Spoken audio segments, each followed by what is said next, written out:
মহাসড়ক, যেখানে দ্রুতগতির যান চলাচলের কথা, সেখানে আজ দখল, চাঁদাবাজি আর ক্ষমতার দাপটে থমকে গেছে জনজীবন। গাজীপুরের শ্রীপুর উপজেলার মাওনা চৌরাস্তা এখন আর শুধু একটি গুরুত্বপূর্ণ বাণিজ্যিক কেন্দ্র নয়, এটি যেন অবৈধ দখলদারিত্বের প্রকাশ্য মহোৎসব। নেতা ও দখলদারদের কাছে জিম্মি সাধারণ মানুষ, আর নীরব দর্শক হয়ে দাঁড়িয়ে আছে আইন। মাওনা চৌরাস্তা বর্তমানে যানজট ও অব্যবস্থাপনার এক ভয়াবহ নরককুণ্ডে পরিণত হয়েছে। মহাসড়কের দুই পাশে ফুটপাতের কোনো অস্তিত্ব নেই। ফুটপাত ছাড়িয়ে চৌকি ও ভ্যান দিয়ে মূল লেনের অর্ধেকের বেশি অংশ দখল করে গড়ে উঠেছে কয়েকশো অবৈধ দোকানপাট এবং সিএনজি অটোরিকশার স্ট্যান্ড। এই যানজটটা তো আসলে আমাদের এই যে ভ্যান হকার যারা আছে তারাই তো, তাদের কারণে এই যানজটটা সৃষ্টি হইতেছে। আর এই জায়গায় মনে করেন যে এই রিক্সা যদি না থাকতো তাহলে আমাদের এত যানজট হইতো না এই এলাকার মাঝে। এই পরিবেশটাই আমাদেরকে সৌন্দর্য করে বৃদ্ধি করতে হইব, সবারই সচেতন থাকতে হইব। বিগত দিনে আমরা দেখেছি এই মাওনা চৌরাস্তা ঢাকা ময়মনসিংহ মহাসড়ক 2015 সালে এই ফ্লাইওভার উদ্বোধন করা হয়েছিল যানজট নিরসনের জন্য এবং মানুষের চলাচলে নির্বিঘ্ন যেন হয় সেই জন্য।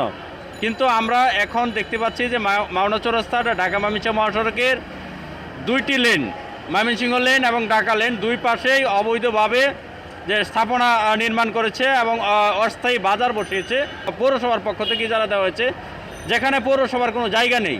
এটা হচ্ছে রুটস অ্যান্ড হাইওয়ের জায়গা, ঢাকা ময়মনসিংহ মহাসড়কের এই জায়গাটুকু উপজেলা প্রশাসনের পক্ষ থেকে ইজারা দিয়েছে, যা অবৈধ। যত্রতত্র পার্কিং, ডিভাইডার অমান্য করে উল্টো পথে যান চলাচলের কারণে দিনরাত লেগেই থাকছে তীব্র যানজট। এ নিয়ে জনমনে ক্ষোভের সৃষ্টি হয়েছে। এটা মূলত আমাদের যারা দায়িত্বশীল যারা আছে তাদের কিছু ঘাটতি রয়েছে এখানে মারাত্মকভাবে।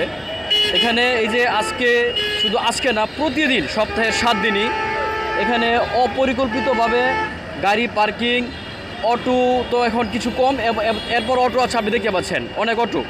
এই যে সিএনজি, অবৈধভাবে সিএনজি পার্কিং, এই যে এখানে প্রভাতী বনশ্রী, প্রতিনিয়ত এই প্রভাতী বনশ্রী বাসটা আপনার এখানে প্রায় এই রাস্তার মাঝখানে পার্কিং করা থাকে। এখানে 20 মিনিট, 30 মিনিট, 40 মিনিট পার্কিংয়ে রেখে যাত্রী নিয়ে তারপরে এখান থেকে গাড়ি ছাড়ে। তো আমি বলতে চাচ্ছি এই যে আমাদের যে মাওনা চৌরাস্তা, এটা আমাদের গাজীপুরের মধ্যে অন্যতম একটা বিজনেস হাব। এটা এদিকে অভিযোগ উঠেছে এইসব অস্থায়ী ব্যবসায়ীরা দিতে বাধ্য হচ্ছে দিনে 100 টাকা চাঁদা, বিনিময়ে পাচ্ছে রসিদ। তবে খোঁজ নিয়ে জানা যায় এই রসিদগুলো ইজারা নেওয়া বৈধ বাজারের রসিদ। প্রভাবশালী নেতার নেতৃত্বে এই সিন্ডিকেট প্রতিদিন হাতিয়ে নিচ্ছে হাজার হাজার টাকা। 100 টাকা করে দুনি। এটা কারা নেই টাকাটা? কারণ এই যে গাজল ফকিরা নেই, এদিকে ইজার হয়েছে নাকি এটা তো আমরা বলতে পারি না, এটা হলে তো আমরা কথা বলবো ভাইয়া। কতগুলো দোকান আছে মহাসড়কে? দোকান আছে প্রায় সিরিয়ালে মনে হয় 60-70টা। সব মিলে কতগুলো দোকান? সব মিলে 300 প্রায়।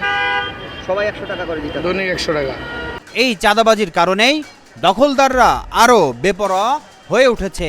আইনের তোয়াক্কা না করে এই গুরুত্বপূর্ণ বাণিজ্যিক এলাকাটি এখন সাধারণ মানুষের জন্য চরম ভোগান্তির এক স্থান।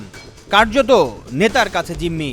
কেউ প্রতিবাদ করলে কিংবা প্রশাসন ব্যবস্থা নিতে চাইলে ভাড়াটে লোকজন দিয়ে মিথ্যা চাঁদাবাজির নাটক সাজিয়ে কর্মকর্তাদের বিরুদ্ধে মিছিল করানো হয় বলেও অভিযোগ রয়েছে। কত টাকা খাজনা? 100। খাজনাটা নেই কারা? মূলত কেলারে 3 জনে উড়ায় নেয়, অনেক কার মাধ্যমে জানেন না। আমি 1 সপ্তাহ ধরে দোকান লাগাইছি। 100 টাকা ডেলি। প্রতিদিন এই মহাসড়কে দোকানদারি করলে 100 টাকা দিতে হয়? জি জি। কম নেয় না? না, খাজনাটা নেয় কারা? যারা সিলিতে তারা নেয়। কয়জন আসে খাজনা নেওয়ার জন্য? 2-3 জন আয়। কাউকে চিনেন? আমি তো ছিলেন নতুন মানুষ, একবারে নতুন। প্রতিদিন 100 টাকা দেন? কি কর্ম করে মানুষ বাচ্চা লাগবো, এই কারণে দিতে বাধ্য হতে। মহাসড়ক দখল করে যানজট সৃষ্টিকারীদের বিরুদ্ধে দ্রুত কঠোর আইনগত ব্যবস্থা গ্রহণ করা হবে বলে দাবি করেন শ্রীপুর উপজেলা নির্বাহী কর্মকর্তা ব্যারিস্টার সজীব আহমেদ। এই বিষয়ে তো আপনি ওসি মাওনা যে ওসি সাহেব আছেন এখন হাইওয়ে ওসি, নতুন আসছেন, জয়েন করছেন, ওনার সাথে আমার গতকালকে আলাপ হয়েছে। আমি ওনাকে জানিয়ে দিয়েছি যে আপনি মহাসড়কের উপরে কোনো দোকান, কোনো ফুলপাত কিছুই কাউকে বসতে দিবেন না। তার এখানে তার চুক্তিতে লেখা আছে সরাসরি যে সে শুধুমাত্র রাস্তার পাশে ওখানে যারা ভাসমান ব্যবসায়ী আছে তাদের হতে যারা তুলতে পারবে, কিন্তু খাবারের দোকান অথবা ফলের দোকান কোনোটাই মহাসড়কের উপর বসানো যাবে না। এখন আপনি চাইলে উচ্ছেদ করতে পারেন, তাদেরকে সাথে আলাপ করতে পারেন, কোনো সাথে এটা নিয়ে কোনো আইনগত বাধা আপনার নাই। এখন আগের ওসি সাহেব যিনি ছিলেন তাকে আমি বারংবার এই কথাটা বলছি, কিন্তু উনি বলছেন যে স্যার আমি উচ্ছেদ করি, কিন্তু ওখানে আবার উঠে বসে পড়ে। অবিলম্বে অবৈধ দখলদারিত্ব ও চাঁদাবাজি বন্ধ করে মাওনা চৌরাস্তাকে যানজট মুক্ত করা হোক, এমনটাই প্রত্যাশা সাধারণ মানুষ ও ব্যবসায়ীদের। Aminul Islam, Asian television.